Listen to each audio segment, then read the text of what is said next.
ಓಂ ಸಾಯಿರಾಮ್. ಅಧ್ಯಾಯ 6. ಸತ್ಯ ಭರವಸೆಗಳು. ಶ್ರೀ ಗುರುಭ್ಯೋ ನಮಃ. ನಾವು ಗುರುವನ್ನು ಸಂಸಾರವೆಂಬ ಮಹಾನದಿ ದಾಟಿಸುವ ಹಾಯಿ ದೋಣಿ ಎನ್ನಬೇಕು.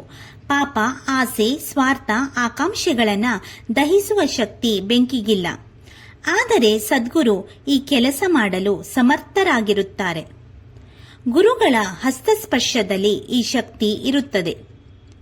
ಶ್ರೀ ಸಾಯಿನಾಥರ ದಿವ್ಯ ದರ್ಶನದಿಂದ ನಾಸ್ತಿಕರು ಶಾಂತರಾಗಿ ಪರಿವರ್ತನೆ ಹೊಂದಿ ಭಕ್ತಿ ಸಾಗರದಲ್ಲಿ ಮುಳುಗಿ ಪವಿತ್ರರಾಗಿ ಆಸ್ತಿಕರಾಗುತ್ತಿದ್ದರು. ಸಾಯಿ ದರ್ಶನದಿಂದ ನಾನು, ನನ್ನದು ಎಂಬ ಭಾವನೆಗಳು ಕರಗಿ ದೂರವಾಗುತ್ತವೆ. ನಾವು ರಾಮಾಯಣ, ಮಹಾಭಾರತಗಳನ್ನು ಪಠಿಸಿದಾಗ ಶ್ರೀ ಬಾಬಾ ಅವರನ್ನ ಸ್ಮರಿಸಿದರೆ ಶ್ರೀ ಗುರುಗಳೇ ನಮಗೆ ಈ ಕಥೆಯನ್ನು ನಿರೂಪಿಸಿದ ಅನುಭವಕ್ಕೆ ಬರುತ್ತದೆ. ಈ ಶ್ರೀ ಸಾಯಿ ಸಚ್ಚರಿತೆಯ ಲೇಖಕ ಹೇಮಾಡ ಪಂತರು ತಾವು ಬರೆಯುತ್ತೇನೆ ಎಂದು ಕುಳಿತಾಗ ಶಬ್ದಗಳೇ ಬರುತ್ತಿಲ್ಲವೆಂದು ಶ್ರೀ ಸಾಯಿನಾಥರ ದಿವ್ಯ ಸ್ಮರಣೆಯ ನಂತರ ಶಬ್ದಗಳು ಸಾಲು ಸಾಲಾಗಿ ಹೊಳೆದು ಬರವಣಿಗೆ ನಿಲ್ಲದೆ ಸಾಗುತ್ತಿದೆ ಎಂದು ವಿನಯದಿಂದ ಹೇಳಿಕೊಂಡಿದ್ದಾರೆ. ಅಹಂಕಾರವನ್ನ ದೂರ ಮಾಡಿದ ಹಾಗೆಲ್ಲ ಗುರುಗಳು ಹತ್ತಿರವಾಗುತ್ತಾರೆ ಎಂಬ ಅನುಭವವನ್ನ ಅವರು ಹೇಳಿದ್ದಾರೆ. ದೇವರೆಡೆಗೆ ನಮ್ಮನ್ನು ಕರೆದೊಯ್ಯುವ ಭಕ್ತಿ, ಕರ್ಮ, ಯೋಗ, ಜ್ಞಾನವೆಂಬ 4 ದಾರಿಗಳಿವೆ. ಆದರೆ ಇಲ್ಲಿ ಹಳ್ಳ ಕೊರಕಲುಗಳಿರುತ್ತದೆ. ಸದ್ಗುರು ಸಮರ್ಥರ ದಯೆ ಮಾತ್ರ ಈ ದಾರಿಯಲ್ಲಿ ಸುಲಭವಾಗಿ ದಾಟಲು ಸಹಾಯ ಮಾಡಬಲ್ಲದು.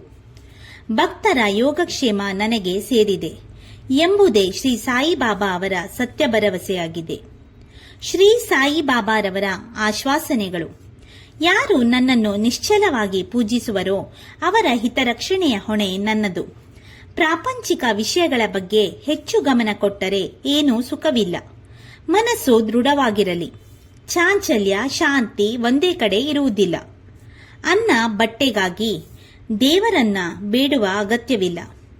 ಅದನ್ನು ಕೇಳದೆಯೇ ಆತ ಕೊಡಬಲ್ಲ. ಉನ್ನತ ವಿಚಾರಗಳಿಗಾಗಿ ಪ್ರಾರ್ಥನೆ ಸಲ್ಲಿಸಿ. ಇದರಿಂದ ದೊರೆಯುವ ಸುಖ ಶಾಶ್ವತವಾಗಿರುತ್ತದೆ. ಮತಿಯ ಸಹಿಷ್ಣುತೆ ಇರಲಿ. ಪರಸ್ಪರ ಜಗಳ ಬೇಡ. ಈ ವಿಷಯದಲ್ಲಿ ಶಿರಡಿಯಲ್ಲಿ ನಡೆದ ಸಂಗತಿ ಹೀಗಿತ್ತು. ಕೋಪರ್ಗಾಂವ್ನ ಪೊಲೀಸ್ ಅಧಿಕಾರಿ ಗೋಪಾಲರಾವ್ ಅವರು ಪುತ್ರ ಸಂತಾನಕ್ಕಾಗಿ ಬಾಬಾರವರ ಆಶೀರ್ವಾದ ಕೋರಿದ್ದರು.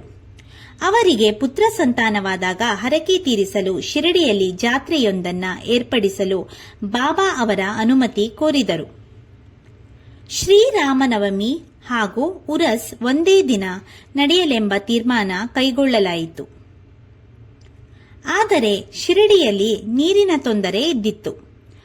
ಆಗ ಬಾಬಾ ಹಳೆಯ ಬಾವಿಯೊಳಗೆ ಕೆಲವು ಹೂಗಳನ್ನು ಹಾಕಿದಾಗ ನೀರು ಶುದ್ಧವಾಯಿತು. ಶ್ರೀರಾಮನವಮಿ ಹಾಗೂ ಉರಸ್ ಜಾತ್ರೆ ಆರಂಭವಾಯಿತು. ಶ್ರೀ ಬಾಬಾ ಅವರನ್ನ ಭಕ್ತರು ಗಂಧ, ಮಾಲೆಗಳಿಂದ ಸಿಂಗರಿಸಿ ಆರತಿ ಬೆಳಗಿ ಮೆರವಣಿಗೆಯಲ್ಲಿ ಕರೆದೊಯ್ದರು. ದಾಸಗಣು ಅವರು ಹರಿನಾಮ ಕೀರ್ತನೆ ಮಾಡಿದರು. ಮಸೀದಿಯನ್ನು ಇದೇ ಸಮಯ ಜೀರ್ಣೋದ್ಧಾರಗೊಳಿಸಲಾಯಿತು. ಶ್ರೀ ಸಾಯಿನಾಥರು ಶ್ರೀರಾಮನವಮಿಯಂದು ರಾವಣ ಸಂಹಾರಕ್ಕಾಗಿಯೋ ಎಂಬಂತೆ ಕುಪಿತರಾದಂತೆ ಕಾಣಿಸಿದರು. ಭಕ್ತರನ್ನ ಅನುಗ್ರಹಿಸಿದರೆಂಬಲಿಗೆ ಶ್ರೀ ಸಾಯಿ ಸಚ್ಚರಿತೆಯ 6ನೇ ಅಧ್ಯಾಯವು ಸಂಪೂರ್ಣವಾಯಿತು. ಓಂ ಶ್ರೀ ಸಾಯಿ ನಾಥಾಯ ನಮಃ.